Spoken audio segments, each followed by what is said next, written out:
Et on va maintenant, je vais passer la parole à Philippe Mabot, donc, qui fait partie du comité d'organisation, mais pas seulement, évidemment, il est professeur de cardiologie à Rennes, et il va nous parler des réformes à ne pas faire. Donc voilà, je pense que c'est un parfait enchaînement avec l'intervention de Jean Sibilia.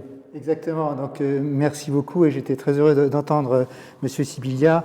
Et finalement, mon exposé, c'est un exposé d'un enseignant de terrain, et donc j'ai nuancé bien sûr le titre qui était volontairement un petit peu provocateur, et donc c'est effectivement les réformes à ne pas faire dans la précipitation. Et l'enseignant de terrain que je suis aujourd'hui, il est un peu perdu parce qu'on a vu arriver en médecine 3 réformes de fond en 4 ans. Les 3 cycles des études médicales, ce qu'on appelle dans le jargon, la R1C, la R2C, la R3C, ça fait savant, c'est tout simplement le premier cycle, le deuxième cycle et le troisième cycle. Et tout ça nous est arrivé, et Jean Sibilia a déjà fait mention des problèmes de moyens et du temps consacré par les enseignants et enseignants-chercheurs à la formation. Alors bien sûr, je ne peux pas commencer cet exposé, et surtout centrer cet exposé sur la réforme de la première année, dont on a déjà un petit peu discuté, et la problématique de sa mise en œuvre, j'allais dire quelque part à pas forcer. Alors, il ne faut quand même pas oublier que tout ça, c'est parti d'un discours de notre président, Emmanuel Macron, 18 septembre 2018, prendre soin de chacun. Et j'ai souligné quelques points forts de ce discours qui finalement ont peut-être fait penser à des choses un peu différentes, notamment du public, et qui peuvent être un peu surpris aujourd'hui à l'arrivée. Donc la première chose, c'est que nos systèmes ne marchent pas. Il y a quand même un mot qui est fort, qui est le mot absurde. Absurdité. C'est le président qui parle d'absurdité. Et puis le deuxième mot qui est fort, c'est gâchis. Donc dans la première page de ce discours, il y a quand même deux mots forts, absurdité et gâchis, et qui ne peut pas adhérer à une réforme qui va venir corriger l'absurde et le gâchis de ces étudiants qui sont collés en première année de PACES et qui sont par ailleurs des bons étudiants. Et puis après, c'est là où ça peut se compliquer un petit peu, on affiche que c'est la fin du clausus numerus. Il n'y aura plus de clausus numerus. On garde quand même le mot sélection dans le discours. Donc il va quand même y avoir une sélection, mais il n'y a plus de clausus numerus. Donc bon, où sont les quotas? Et puis on parle de concertation. Alors peut-être que M. Sibilia sera plus à même que moi pour la concertation, mais quand je vois les délais entre le discours et la mise en place de la réforme, je ne suis pas sûr qu'il y ait eu toute la concertation qu'on aurait pu espérer, et notamment avec les petits enseignants de terrain comme je suis. Et effectivement, malheureusement, je pense que comme souvent, ça a été très descendant, ça c'est la France, Paris décide et Paris et la province exécutent. Et puis le président avait quand même très bien vu les choses, c'est que l'impact n'aura lieu que dans 10 à 15 ans. D'accord ? Donc clairement, la difficulté, et on le verra, c'est qu'est-ce qu'on fait en attendant, parce que ce n'est pas le tout de dire ça ne va pas, mais il va falloir attendre. Or tout ça, c'est à cause de cette courbe que je vous le montre, qui est une courbe dramatique, qui est la courbe du clausus numerus. Mais il ne faut pas oublier, et Guy, qui est plutôt de ma génération, ou entre les deux, avec moi, ce creux du clausus numerus, c'était quoi? Mais c'était une politique d'économie de santé. Un docteur, ça coûte cher. Donc moins il y aura de docteurs, moins on va dépenser. On ne s'est pas posé la question quels seront les déserts médicaux 20 ans après. Ce n'était pas l'ordre du jour. Et on était après la pléthore des années d'avant le clausus numerus. Il y avait beaucoup de médecins. Un médecin, ça prescrit. Puis un médecin, quand il y en a beaucoup, quand il ne gagne pas trop sa vie, il prescrit un peu plus. Il revoit les malades, etc. Donc le concept de cette diminution drastique du clausus numerus, ça a été piloté, mais comme malheureusement souvent dans le domaine que nous connaissons tous, qui est la santé, par des raisons budgétaires, des économies de santé, et on ne s'est pas posé malheureusement des conséquences à terme. Alors après, vous avez vu, c'est reparti de façon très considérable. Je pense qu'il faudra peut-être s'arrêter un jour, parce que finalement, je ne sais pas, on s'arrêtera. Après, donc, il y a cette évolution sur le fait qu'il n'y aura plus de PACES, et puis une ouverture très forte, et là, je pense que la phrase est peut-être aussi un peu optimiste, que tous les étudiants pourront accéder au cursus de médecine. Je ne suis pas sûr qu'on ira vers ça ni demain.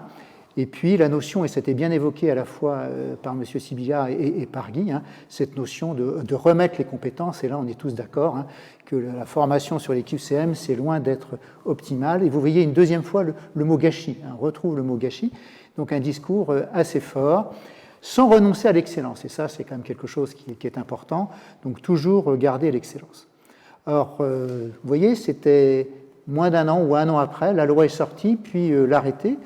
Et quand on lit les objectifs de l'arrêté, on est tous d'accord, il n'y Il n'y a pas de raison de ne pas être d'accord, hein. Multiplier les accès, diversité des profils, régulation des professionnels, accompagner les étudiants dans leur orientation, mettre fin aux situations d'échec, je pense qu'il n'y a personne qui peut être contre. Et puis maintenant, il faut tout mettre ça en pratique. Il faut tout mettre ça en pratique. Et donc là, j'ai été prendre l'expérience de mon université, ce que j'ai vécu en tant qu'enseignant. Et je en reparlais tout à l'heure peut-être, mais donc à l'université de Rennes, on a fait le choix de garder les PASS et les LAS, puisque la réforme nous offrait les PASS et les LAS. Alors PASS qui fait penser à PACES quand même. Et on peut se poser la question du delta aujourd'hui entre la PASS et la PACES. Hein. Donc pour ceux qui ne sont pas dans le quotidien de cette réforme, donc c'est les deux possibilités d'accès, hein. Soit par la PASS, donc des étudiants qui choisissent entre guillemets des études de santé, qu'elles soient médecine, pharmacie, odontologie, maïotique ou éventuellement kinésithérapie, et qui prennent une option disciplinaire dans une autre discipline de l'université. Et puis il y a l'autre bras d'accès qui est l'inverse, des étudiants qui choisissent d'entrer dans une licence et qui ont une option, un module pour entrer dans les études de santé au sens large. Donc voilà, donc ces deux profils d'entrée, et à Rennes, on a fait ce choix. Alors ce qui est déjà intéressant, c'est que vous regardez dans le parcours d'accès spécifique en santé, la fameuse PASS, donc quand vous regardez les options disciplinaires qui sont proposées aux étudiants, ce n'est pas forcément beaucoup dans la diversification, parce que vous voyez que le 2/3 des postes, des places qui sont offertes en licence, c'est sciences, chimie et physique et biologie. Donc on reste dans les sciences dures, et vous voyez mathématiques, informatique. Et quand vous prenez les sciences dures par rapport aux sciences, j'allais dire, plutôt humaines, vous voyez que le ratio, c'est 3/4, 1/4. Donc est-ce qu'on va modifier le profil des étudiants en leur proposant à côté une licence qui, dans les 3/4 des cas, va être une licence vers les sciences dures et pas vers les sciences humaines. Et si vous prenez le problème dans l'autre sens, c'est-à-dire que vous repartez des licences, vous avez exactement la même asymétrie. C'est-à-dire qu'aujourd'hui, nos collègues des différentes disciplines, c'est essentiellement les collègues des sciences, j'allais dire dures, qui ont proposé des places pour l'accès à la santé. Et quand vous regardez à côté ce qui reste en psychologie, quand vous regardez, si je mets STAPS plutôt du côté de la santé, vous voyez qu'on est encore dans une très forte asymétrie, et je ne suis pas sûr qu'on offre des profils qui soient autant diversifiés. Alors vous avez évoqué les oraux, Monsieur Sibilla. Alors je n'ai pas pu m'empêcher de reprendre ce dessin du Monde que vous avez dû voir, qui était dans la polémique. Bon, personnellement, cet article du Monde, je ne le cautionnais pas vraiment parce qu'il y avait beaucoup de mauvaise foi. Et effectivement, et on va le voir aussi après, c'est que cette réforme, elle a quand même été en partie, elle a souffert d'une réaction très vive des parents, des parents d'élèves qui pleuraient du gâchis de la PACES, qui finalement, mais peut-être à cause des propos de notre président qui était tellement ouvert, tellement optimiste, n'ont pas compris qu'il allait quand même y avoir une sélection. Et que dans cette sélection, pour un certain nombre d'étudiants, il y avait des oraux. Mais bon, des oraux, il y en a un peu partout. Mais en France, la culture de l'oral, c'est quelque part la culture de la sélection, un petit peu à la tête du client. Enfin, dans nos domaines, c'est pas très bien vu. Et puis après, ça se corse. Alors ça, c'est les chiffres rennais sur le problème des probabilités de réussite au concours. Donc vous voyez qu'aujourd'hui, alors on oublie les PACES, c'était la bonne année pour redoubler, il fallait redoubler en 2020, parce que le concours de 2021 pour les redoublants, c'était le tapis rouge, 33%. Et puis après, regardez les PASS et les LAS. Alors quand on regardait sur ce qui avait été mis sur Parcoursup, les proportions étaient correctes. Mais à l'arrivée, quand on voit que plus de la moitié des étudiants qui s'étaient inscrits dans la licence d'accès santé, in fine, ne se sont pas inscrits en santé, sur les étudiants qui passaient le concours, le taux de chance de succès, c'était 15% d'un côté et 32% de l'autre. Donc une énorme asymétrie entre les PASS et les LAS. Et donc qu'est-ce qui s'est passé ? Les parents se sont fâchés. Et d'ailleurs, essentiellement des parents médecins. Donc c'est essentiellement des parents de la communauté médicale très au courant du système historique qui sont montés au créneau. Et donc à Rennes, on a eu un collectif des parents, entre guillemets, PASS de médecine, piloté par des collègues entre nous. Et donc intervention de notre député, Florent Bachelier, premier questeur à l'Assemblée, qui a fait beaucoup de bruit. Le MESRI s'en est mêlé. Et puis finalement, le président de l'université, pour éteindre les incendies et surtout pas se retrouver en référé au Conseil d'État, a dit « je mets 20 places de plus en PASS ». Puis vous voyez que je fais un peu de pub pour notre journal local que connaît bien Guy. Ouest France, on a fait ça sur les PASS qui ont été rouvertes en santé à Rennes. Mais il n'y a pas qu'à Rennes que ça a grogné, et puis ça a grogné aussi parce que vous voyez que Et ça, c'était essentiellement à cause des places en PACES, et je pense que Strasbourg était dans la liste, hein, donc il y a eu malheureusement aussi des problèmes dans d'autres universités. Donc tout ça pour dire que la mise en musique de cette réforme, qui quelque part avait certainement du sens, eh bien, il y a eu quelques couacs, peut-être parce qu'on a voulu aller un petit peu trop vite et que sur le terrain, on n'était pas prêt.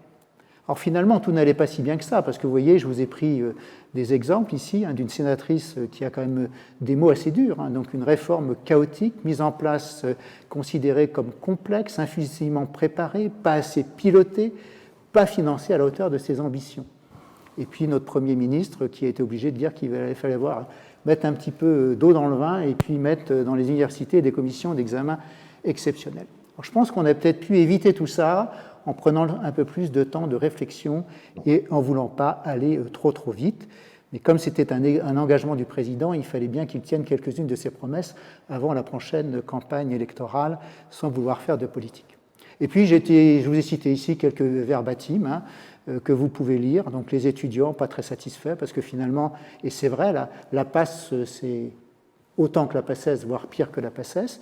Et puis, on a quand même quelques collègues qui se sont exprimés, notamment Patrice Diot, qui a pris la succession de la conférence des doyens d'université, qui reconnaît quand même que c'est excessivement complexe. Donc, un autre collègue qui reconnaît que les doyens ont eu du mal, hein, à mettre en place cette réforme, que ça a été difficile à mettre en place. Un ami cardiologue qui a trouvé qu'il y avait le problème de financement, et vous, monsieur Sibilla, qui avez noté, et vous l'avez cité dans votre intervention, que probablement ces réformes, eh bien, ça nécessite d'être financé et d'être financé au-delà que ça a pu être. Donc, est-ce qu'on est au rendez-vous des objectifs? Parce que finalement, on s'était fixé des objectifs, diversifier les profils, possiblement, mais dans notre expérience rennaise, on voit quand même que ce qui est offert en mineur, que ce soit en LAS ou PAS, c'est quand même très orienté, j'allais dire, vers les sciences dures. Le problème aujourd'hui de qu'est-ce qu'est le profil pour devenir un bon médecin? Ça, c'est une bonne question, et je ne sais pas si on s'est posé la question. Quel est le profil aujourd'hui d'un bon médecin? Et d'ailleurs, est-ce qu'il y a un profil ou est-ce qu'il y a des profils? Et je ne suis pas sûr que finalement le profil pour être médecin généraliste ou enseignant-chercheur, forcément le même profil, et qu'il ne faille pas... Et peut-être que notre système, historiquement, il essayait de sélectionner que des futurs enseignants-chercheurs. Et c'est peut-être là un problème de l'ancien système. Et puis, une question que je pose, alors c'est une question très personnelle, finalement, tous ces étudiants, à partir de la deuxième année, on les met dans le même moule. Alors, est-ce que leur différenciation initiale va faire qu'à l'arrivée, on ne va pas trouver les mêmes? Alors, je sais que maintenant, on a des parcours personnalisés, mais je pense qu'il va falloir vraiment qu'on travaille ces parcours personnalisés pour essayer qu'à l'arrivée, on n'ait pas des clones qui soient tous identiques aux anciennes PACES. Alors la suppression du concours, là, entre nous, c'était quand même un petit peu une arnaque, hein. On supprime le clausus numerus pour mettre le clausus apertus. C'est ouvert, mais c'est ouvert avec des quotas. Donc pour moi, on joue un petit peu sur les mots. Et puis le problème, c'est qu'il va falloir qu'on forme tous ces étudiants. Ça ne va pas être simple, parce que je pense, et on l'a déjà dit, que les moyens ne vont pas suivre, hein. Jean Sibilla nous parlait des quotas, des ratios enseignants enseignés dans les autres pays par rapport à la France. On est loin d'être à la hauteur de ce qu'il veut. Le problème de la fin du gâchis, je pense qu'il faudra l'évaluer à la fin de la L3 et du premier cycle des études médicales. J'ai été un peu interloqué par une intervention de notre collègue Dominique Lacroix de Lille, qui lui constate qu'il y a 20% entre guillemets des collés en PAS qui ont disparu des radars, donc ils ne se sont pas retrouvés dans les licences où on était censé les retrouver, et donc où sont passés ces 20%, et ne sont-ils pas des étudiants qui sont déjà en situation d'échec, mais non pas après 2 concours, mais peut-être un seul concours? Et puis l'accès aux médecins garantis, ça c'est pareil, on se donnera rendez-vous dans 10 ans, mais le président l'avait dit. Alors est-ce qu'on n'aurait pas pu envisager autre chose? Moi je me pose toujours la question, la sélection à la fin de la terminale, pourquoi pas? Pourquoi on le fait bien pour les classes préparatoires? On les fait pour les écoles d'ingénieurs avec prépa intégrée, on le fait même pour les IUT qui sont des formations professionnalisantes. Pourquoi pas après un module de sélection, entre guillemets? C'est ce que fait Sciences Politiques, et finalement tout le monde l'accepte, même si certains le critiquent. Mais je pense qu'aujourd'hui, il y a une vraie hypocrisie en France qui est l'accès ouvert à tous des formations en santé. Je ne suis pas sûr que ce soit la bonne façon de faire. Et je prends toujours cet exemple qui me surprend, c'est que l'accès en lycée professionnel est contingenté. Demain, vous voulez devenir mécanicien automobile, on vous dira non, monsieur, il n'y a pas de place, allez en lycée général. Et en médecine, finalement, c'est ouvert. Donc, il y a une vraie question à faire. Et puis, il y a le coût d'un étudiant. Vous savez bien qu'un étudiant à l'université, ça coûte cher. Je pense que la bonne option, et c'est celle que, si je ne me trompe, vous avez retenue à Strasbourg, c'était de ne faire que des LAS. Je pense qu'il fallait avoir le courage de supprimer la passe d'emblée et de ne pas laisser cette option. Parce qu'à partir du moment où on a eu cette option, c'était compliqué, parce que nos collègues des autres disciplines, ils n'étaient pas prêts à nous attendre. En plus, on ne leur donnait pas de moyens. Ils avaient peur en plus qu'on leur prenne leurs bons étudiants. Leurs bons étudiants, ils vont prendre le module de santé, puis du coup, ils vont basculer en santé et on va les perdre. Et puis, il faut aussi regarder dans notre jardin. On avait beaucoup de collègues, notamment nos collègues fondamentalistes, qui avaient peur de perdre, entre guillemets, des heures d'enseignement et de perdre, entre guillemets, potentiellement des postes. Donc, c'était un petit peu compliqué. Donc, je vais passer plus rapidement sur les autres réformes, parce que je crois que j'ai déjà écoulé mon temps de parole. Mais sur le troisième cycle, on pourrait aussi discuter. Et là, je vais essentiellement m'arrêter sur le docteur junior. Moi, c'est aussi quelque chose qui m'amuse un peu. Donc, il est plus interne, mais il n'est pas encore docteur. Donc, on a créé un nouvel hybride qui s'appelle le docteur junior, qui est en autonomie supervisée. Et puis, ce qu'il ne faut pas oublier dans cette formation de troisième cycle, c'est qui décide. C'est Paris, c'est Paris, c'est Paris, c'est l'ARS. Où sont les enseignants? Où sont les formateurs? Ça, c'est une question que je pose. Et puis, ça a déjà été dit, la forme du deuxième cycle, là, je pense qu'on est tous d'accord sur cette réforme. Moins de connaissances, plus de compétences, ça a déjà été évoqué par Jean Sibilia avec ces fameuses Écosses. Mais là encore, n'allons pas trop vite, n'allons pas trop vite. On a à peine digéré les autres réformes que déjà on est à marche forcée pour cette nouvelle réforme. Donc après, il y a des solutions. Donc on en a évoqué tout à l'heure, que je propose, les déserts médicaux. Est-ce que vous êtes tous convaincus aujourd'hui que toutes ces réformes vont régler le problème des déserts médicaux? Certainement pas. Certainement pas. Alors après, on peut faire comme dans les années 70, on va saturer le marché. Comme pour gagner sa vie, il faudra quitter Rennes, il faudra aller un peu plus loin, parce que sinon, on ne gagnera plus sa vie.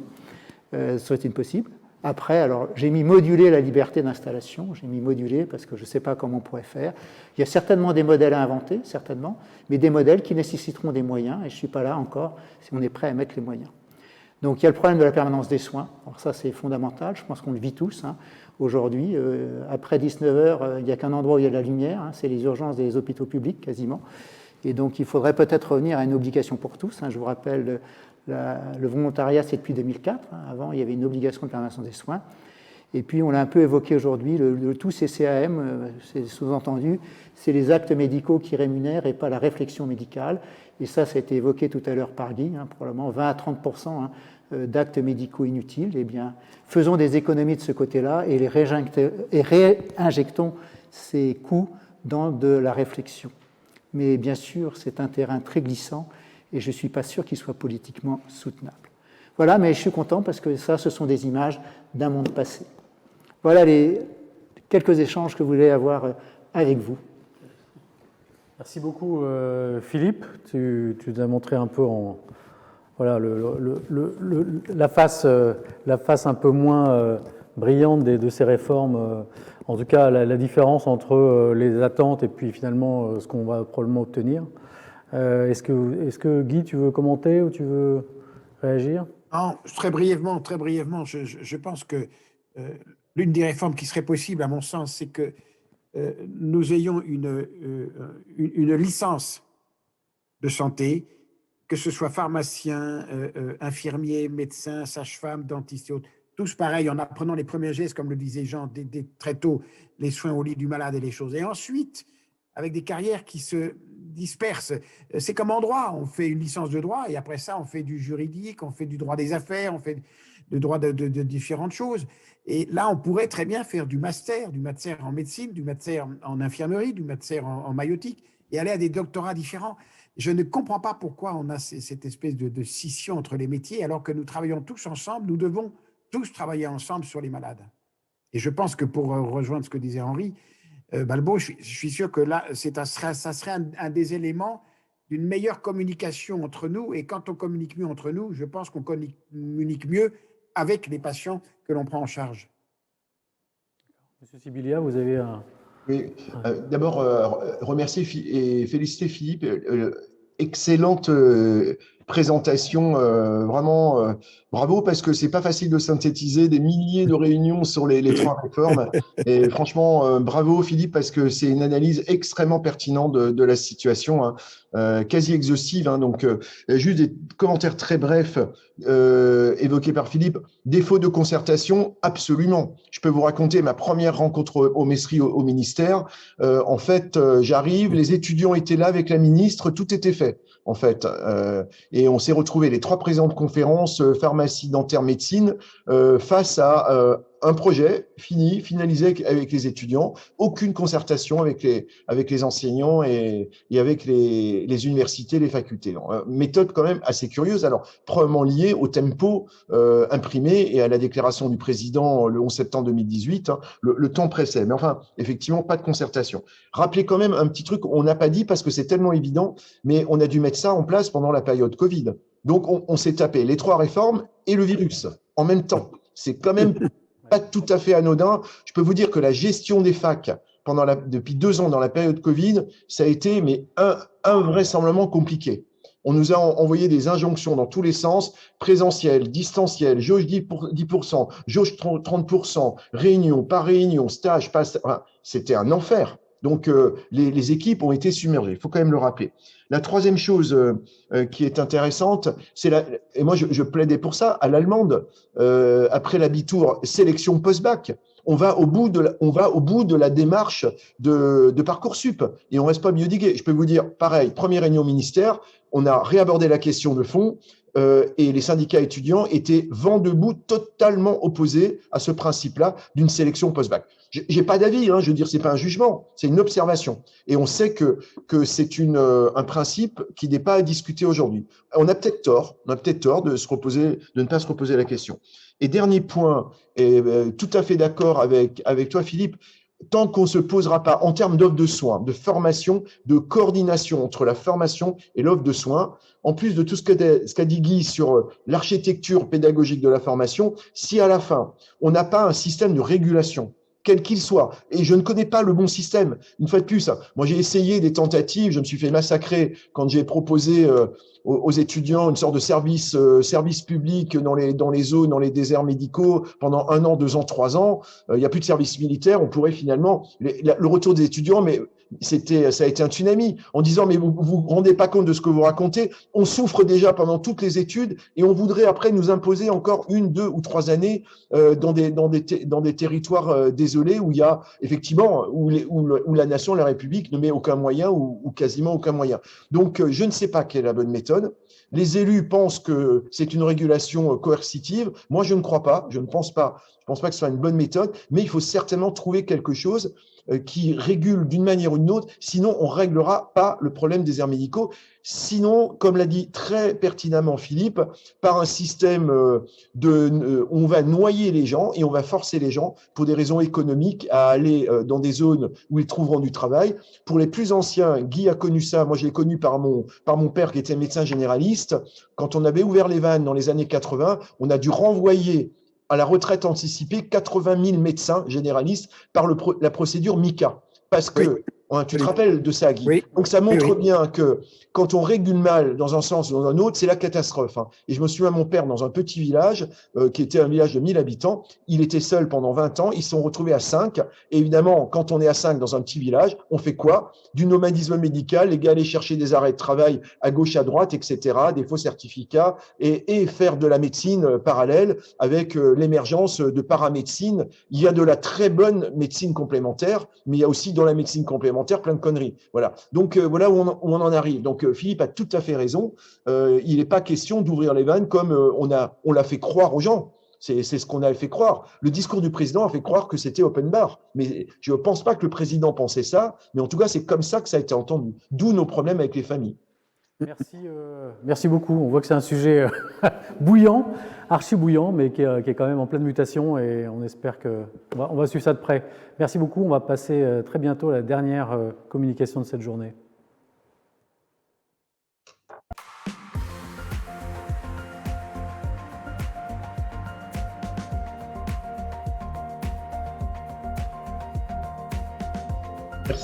Merci Philippe. Salut Guy.